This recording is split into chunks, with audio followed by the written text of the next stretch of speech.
Hello, welcome again to Sport Unlocked. If you follow us on our WhatsApp channel, you'll get updates on when we've got a new podcast to listen to.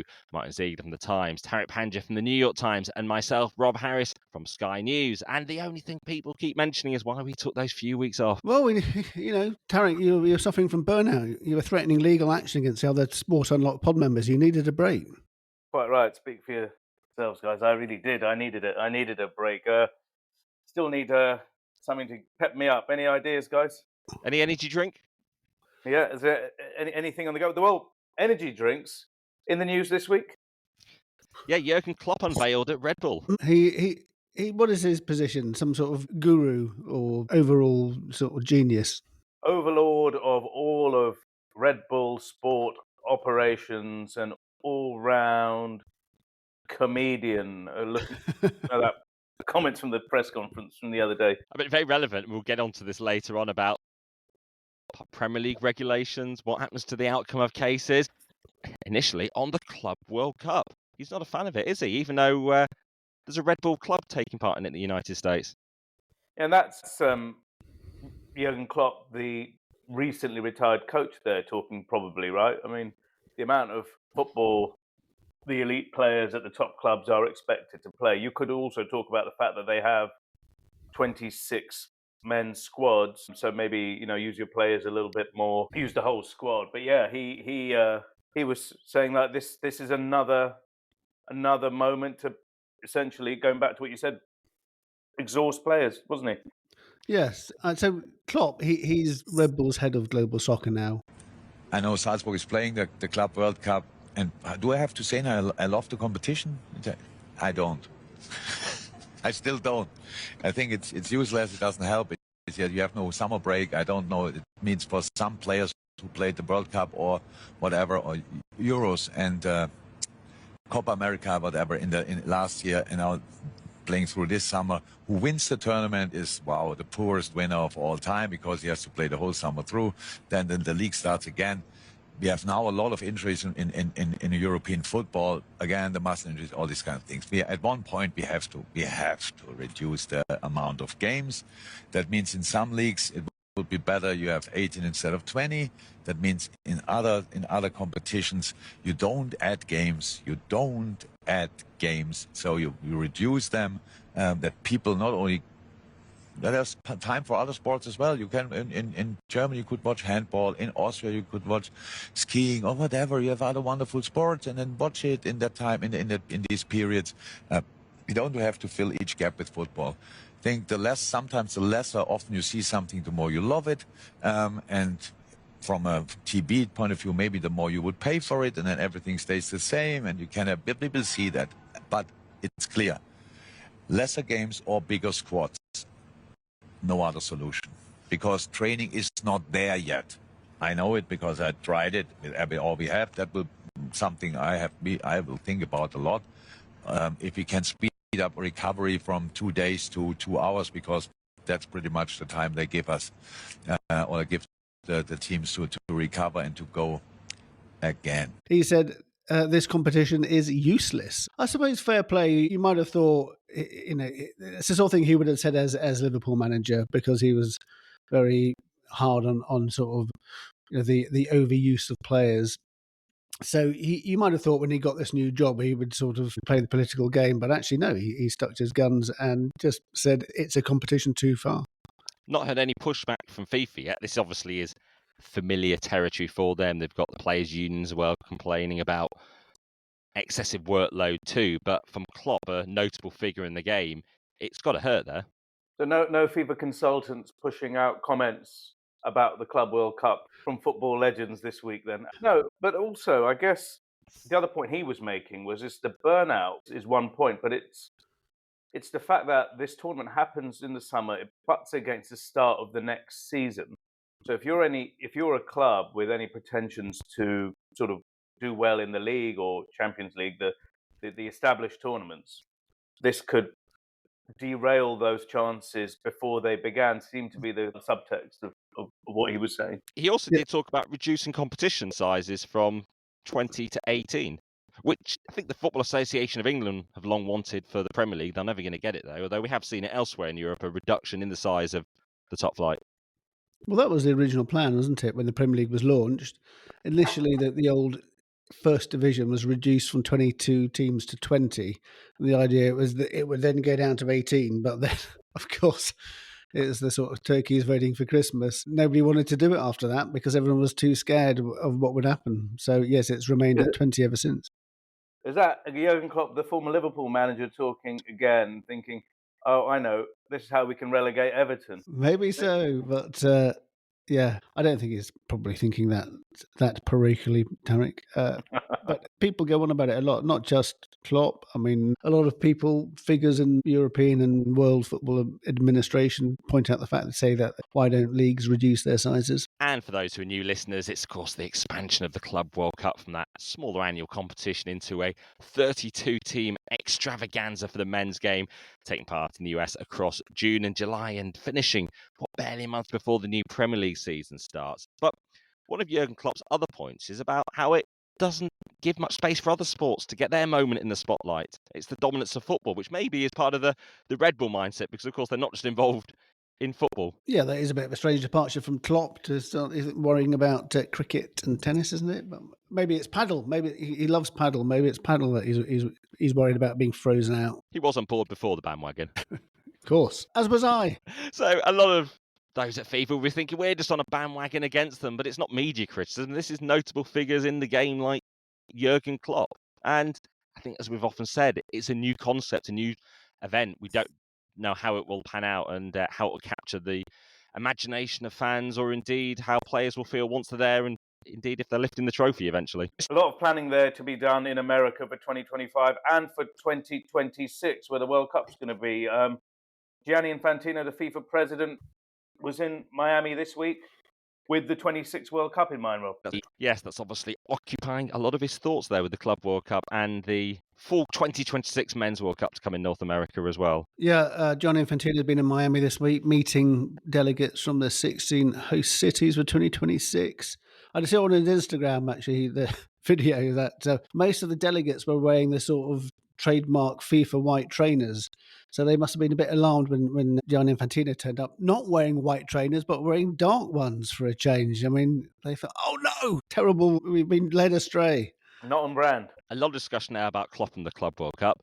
Maybe he'd have a different mindset if he'd qualified with Liverpool, but of course they didn't win the Champions League in the window to secure qualification, did they?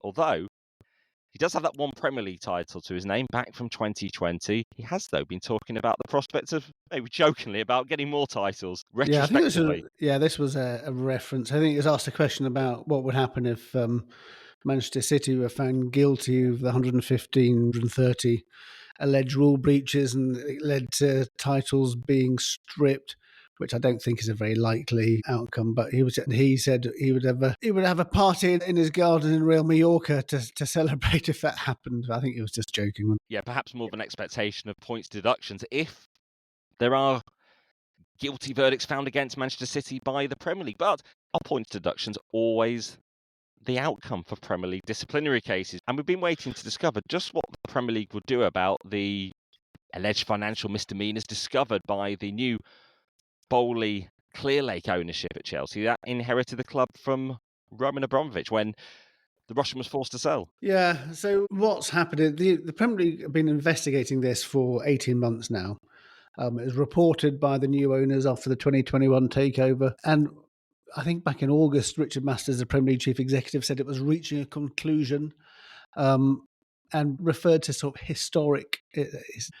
So what we know is that it involves irregular payments made around player transfers, including Willian and Samuel Eto'o from Russia, and also Eden Hazard as well. These secret payments only just came to light last year, and as a result, there's been a concern amongst Chelsea fans that they could be facing points deductions, because these are very serious offences. But it now appears Chelsea are very, very hopeful of just agreeing a financial settlement with the Premier League, similar to the €10 million settlement they made with UEFA. So I suppose there are a couple of ways of looking at it. If a club does cooperate and volunteers the information and perhaps avoids a lengthy, protracted legal dispute, is that where you should be able to enter into these settlements? Or would some see it as buying your way out? Or would some see it as buying your way out of the problem, whereas we've seen other clubs who've had points deductions, not for wrongdoing beyond just overspending necessarily? I've got loads of thoughts on this, but I won't labour you with all of them. One, It's a transparency. podcast. We're unrestricted on the time. We'll just log off and leave you to talk. One is the transparency issue. How big is this? And let's hope it's not all brushed under the carpet. If they are going to be given a settlement of some kind, I think the public needs to know exactly what we're talking about. Zeeg's mentioned a couple of transfers there. Is that all of it?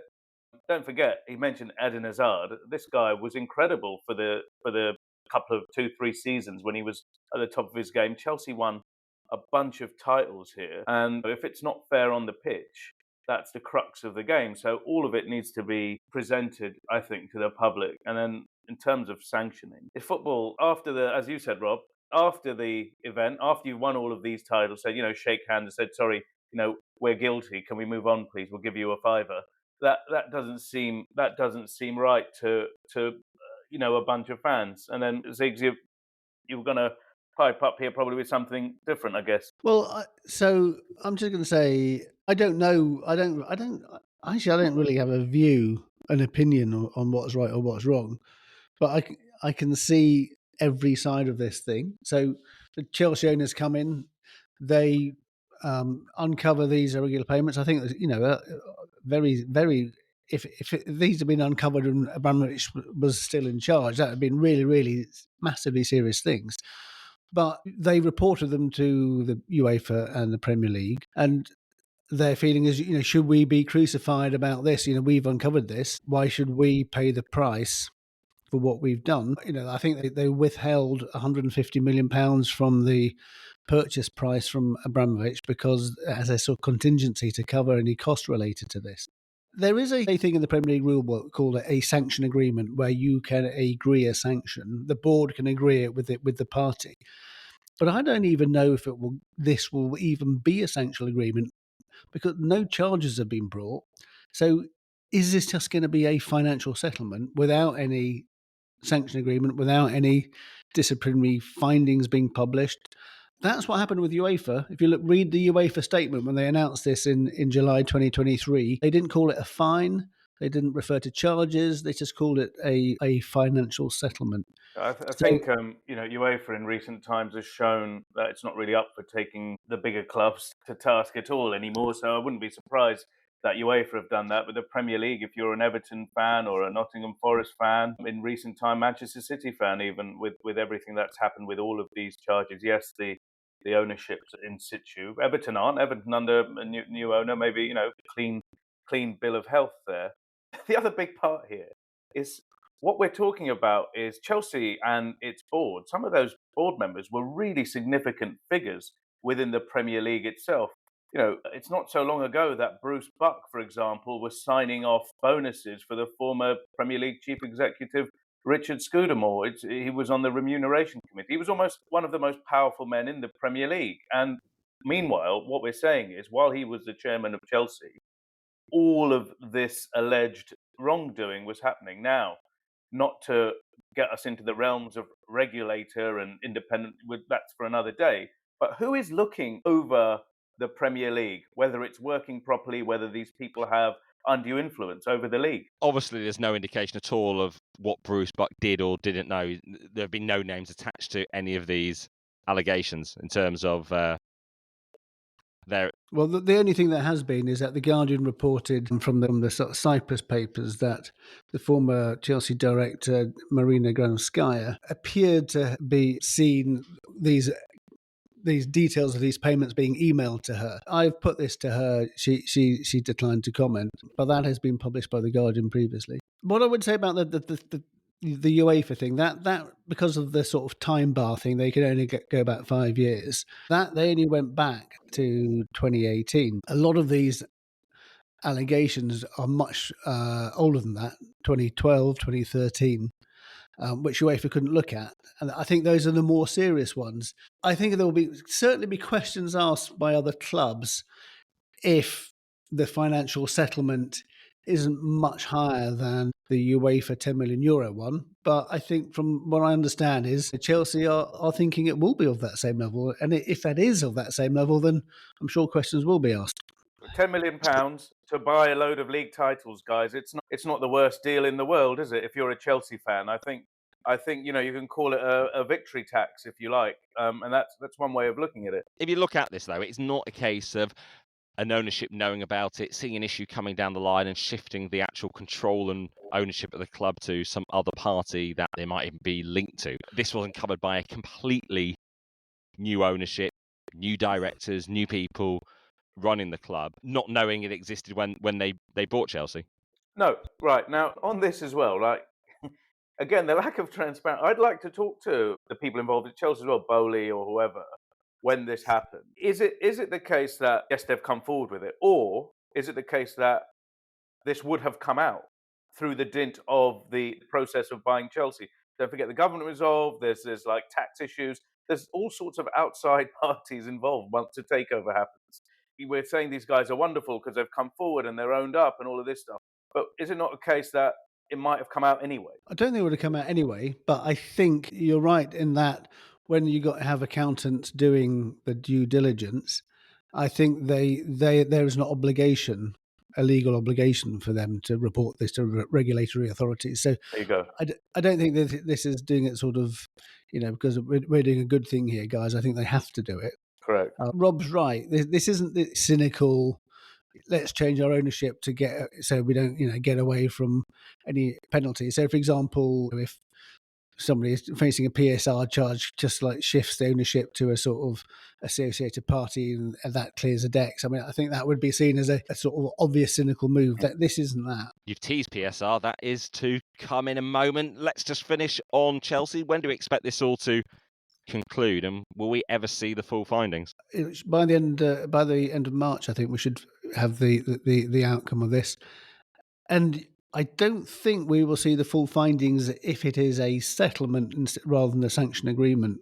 If it's a sanction agreement, then we should do. But if it's just a settlement, I think we'll just get a fairly bland statement. So we mentioned the profit and sustainability rules in the Premier League. Quite a lot of anticipation this week because it was a deadline for the Premier League to bring charges. Everyone was waiting for a raft of them, maybe. Absolutely none came at all, apart from some news about the dispute with Leicester City.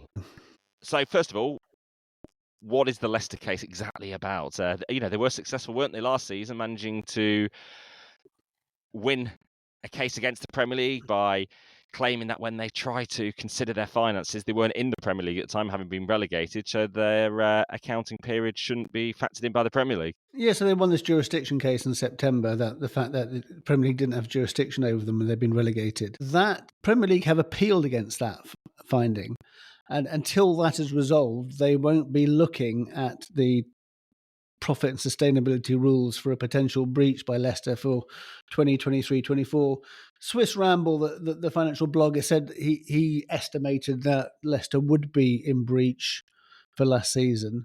There are, however, as ever in these things, a potential loophole because a sort of eagle-eyed Everton fan spotted the fact that actually the Premier League rulebook may allow a greater amount of losses for one season when you're in the Championship than had previously been anticipated. So 35 million losses instead of 13. On the no charges, guys, we've had 6 months or a year of reporting about all of these clubs at risk, and we had Martyn's written these stories about Chelsea's hotel sales to themselves and the valuation of the women's team and all of this stuff around PSR. It's got people really exercised. Now we get this news that no one is going to be pinged with the PSR. Now, again, I really wish we get more clarity on clubs' finances from the league itself, why it's decided not to do anything, why these clubs who, if we read, our reporting and some of our colleagues have been engaged in some sort of chicanery over to get through all of this, and that's their right. But it would be nice to see and hear from people involved in this to see exactly how this works. La Liga, for example, it publishes the budgets that teams are able to spend on players and salaries like that, and that's that Barcelona case that's been going on for years. It really does take it seriously. It looks like here we're like, okay, PSR news, no charges, everyone move on. Having had all of that other news over the year, I'd love, honestly, just to see some details published and us to be able to be confident in this. It needs a technocrat to be able to sit through lots of complex regulation and talk through the numbers just to give people confidence in the process. Yeah, or just a page published on the website for each team. We're in a world where all this content is available. And I think the financial content now is just as important, because we've just talked about Chelsea allegedly cheating for years. We've got Manchester City with a decade-long charges.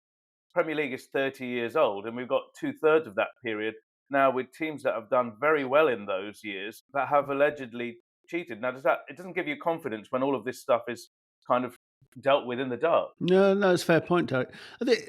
I think the fact that there were no charges just underlines the fact that the PSR rules are not fit for purpose, because everybody suddenly realised that they could sell a sort of homegrown product to a club that was in danger of breaching the rules, and then buy one from that same club for a huge sum. Basically, book transfer profits, which would help them, comply with the rules, but actually, it's just a sort of, effectively a paper transaction, meant nothing apart from the fact that they'd complied by the rules. So they are full of holes. They're meant to end next season.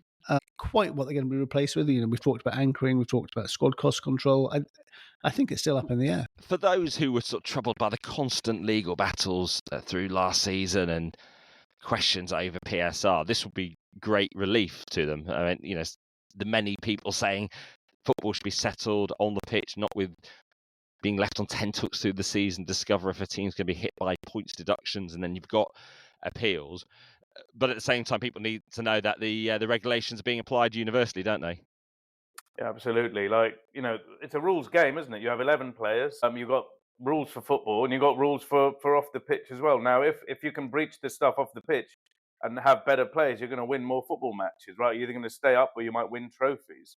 And on the player trading, where Italy leads, the Premier League follows. Those paper transfers was what got Juventus and a bunch of teams in trouble in Serie A, the famous, Plus Valenza scandal of a couple of years ago. And just more rules are coming because, of course, eventually we're going to have the independent football regulator for the men's game in England. The bill for that currently progressing through Parliament. Interestingly, I went to an event last week where various players, families and politicians are trying to shine a light on the impact of dementia and neurodegenerative diseases they believe were caused by playing football. And they're asking for part of that football governance bill to include the necessary funding of care for those who do have dementia. I mean, I obviously anyone who's suffering from dementia, and if it's football related, it's a tragedy. But I just thought, for the football regulator suddenly to be handed that sort of responsibility, it's just an example of the dangers of this of a regulator, and taking on powers and responsibilities, which, I mean, it's like saying, Ofcom should have responsibility for people who suffer from, work-related stress in the broadcasting industry or whatever. Why should a regulator have that sort of responsibility? It just makes no sense. Yeah, they're requiring the Players' Union and football authorities to develop a care and support scheme for players who develop dementia or other neurodegenerative conditions linked to their football career. So part of that also requires proving the link between the dementia and playing the game. Yeah, it was a sad story late last week as well. It was Dean Windass, former Premier League player, I think just in his early phase. I think David May, the former Manchester United player, first mentioned it, and then Dean Windass talked about it himself, the early stages of dementia, whether it's linked to football or not. But we're not sure. But I was surprised, for a man who's so young to be in that condition, was sad and quite surprising. Yeah, and David May, treble-winning player with Manchester United, talked to me about his concerns that he might develop some sort of condition in later life. He doesn't regret playing the game, but certainly feels about the impact on his own family. And he said, he'd hate to have his family go through anything. And, he was saying, would I have done as many headers through training, continuously heading in training? Maybe not. But I've just got to wait and see. It's a waiting game. Are you going to be one of those going to miss it? 1 in 3.5 people will get dementia who become professional footballers. Obviously, May referring to some of the research, they're still waiting for grimly more cases to study just to sort of definitively find the correlation between playing and the prevalence compared to wider society, having been a former footballer. We will talk about it quite often in the British context, and we've got a lot of listeners around the world. We very rarely hear about cases of dementia, CTE, in football, say in South America, Africa, and parts of Asia. Yet, of course, the game has been played there for decades and decades as well. No, or even other parts of Europe. I mean, I think once something becomes a sort of an issue in a country, it sort of generates its own sort of stories and publicity, and people who it becomes a sort of a cause. And people may be suffering similarly in other countries, but it just because it's not sort of being measured, not being quantified, no one's making an issue out of it. Maybe it's just sort of going under the... Listeners, let us know what you're hearing in your part of the world, and maybe we'll be better informed. Some other stories in the news, both involving betting scandals. One in football, one in the NBA. What's been happening with deliberately getting booked? Yeah, Seville's defender Kaki Salas, he's been arrested, deliberately getting booked for co-conspirators, whatever, friends, families, to bet on him receiving a booking. Similar sort of thing. There's allegations against Lucas Paquetá, the West Ham and Brazil player. This is in which is just like flags up this, the whole issue of betting and sport, that these sort of things are potentially going to happen. This guy, he got booked a hell of a lot of times as well, didn't he? It was after Sevilla's season, they were mathematically safe. They weren't going to get into any of the cup positions. And he just kept getting booked. The only match he didn't get booked in, it turns out, in this spree, was when he had to go off injured after 20 minutes. And, I mean, he didn't really kind of hide it. And it's also, look, considering how much footballers earn, I think the total amount accrued by his mates allegedly through this was 10,000 euros, which, considering this guy is a La Liga defender, I'm assuming 10,000 euros isn't huge money for him. Might be for his friends, but what a way to kind of ruin your career. Yeah, Ziegler in The Guardian cataloguing these bookings, and he was shown a yellow card in 5 of the final 6 games. And they came in minutes 94, 88, 94, 45 plus 2, and 36. And the only game that he was not booked, he was taken off injured with about 20 minutes to go. Yeah, there you go. Well, it'd be interesting to see how that... And what's the possible sanction he faces, Rob? I think that article by Sid might mention the possible sanctions Mr. Salas could face. Yeah, he faces a jail sentence, he says, between 6 months and 3 years. Although I think often in Spain, if it's under 2 years, you don't actually serve any jail time. Also referencing a fine between 3,000 and 30,000 euros. Certainly the authorities there in Spain continuing this investigation. But what about in the NBA? Yeah, I thought this is an absolutely fascinating case. Jonte Porter, the NBA star, according to leaked WhatsApp messages, he was like sending messages to co-conspirators during a match. And there's been more arrests now in the States. Apparently his co-conspirator was getting messages about how Porter, who's playing for the Raptors, was planning to manipulate his minutes while he was on the court to help his friends and whatever accomplices win their bets. And now he's been already pleaded guilty in July to 1 count of conspiracy to commit wire fraud. But the fact he's actually sending messages during games is just incredible. So he sat there in vest and pants on the bench with his phone in his hand. Yeah. Is that what we're seeing here? Exactly. They're basically saying because he said that he wasn't going to start the second half because he had started the game for the Raptors, but he said he wasn't going to start the second half. And at sort of half time, he went into the locker room to have an eye examined, and he was sending messages about it. And then he said from another match that he would remove himself from a game before the injury due to an injury. That information would again allow them to make some bets. Well, quite unusually for a sport unlock, we've not mentioned Saudi Arabia yet, but we do have one item, and this has been quite a long time anticipated, hasn't it? DAZN getting their investment from the kingdom. Yes, and we should say a bit of a pod exclusive because we predicted quite a lot of things that were going to happen along the way. We suggested that DAZN was going to buy the FIFA Club World Cup rights just before Saudi Arabia were given the World Cup for 2034. And guess what? They paid $1 billion for those, which market experts said were way more than they should be. And people wondering, how are they funding this? And then suddenly we hear that, well, not suddenly, we knew this was going to happen, that the Saudis are buying into DAZN for, guess what, just about $1 billion to get a stake of DAZN, which has been broadcasting a bunch of Saudi product, whether it's the Saudi Premier League, whether it's these channels for Al Hilal and Al Nasser, Riyadh Season, boxing, and everything else. And here we are. I think we're doing ourselves down here when we said we predicted it.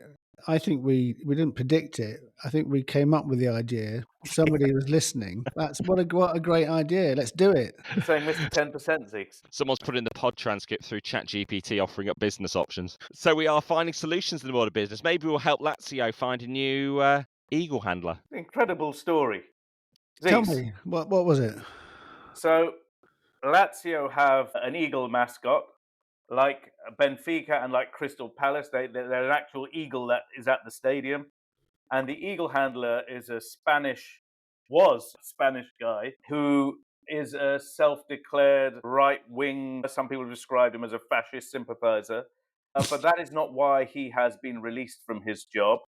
He has had a prosthetic penis enlargement, it turns out, and he wanted to tell the world about it and put pictures of his new enhanced appendage on social media, and that was a bridge too far. Not his sort of alleged fascist tendencies, but these pictures of himself has caused Lazio to, I guess, as Rob is saying, now maybe on the lookout for a new eagle handler. Indeed, it's often the point we say, yes, send your comments in if you've got any. Definitely no pictures. Yeah, it's... The classic Lazio. It's fine being a fascist sympathiser, but on no account send pictures of prosthetics. Yeah, we do manage to encapsulate the crazy and frenzied world of sport on here. And that address to send your comments, sportunlockpod@gmail.com. You can message us on Blue Sky, Insta, TikTok, and X @SportUnlocked. And as ever, thank you for listening. Goodbye for now.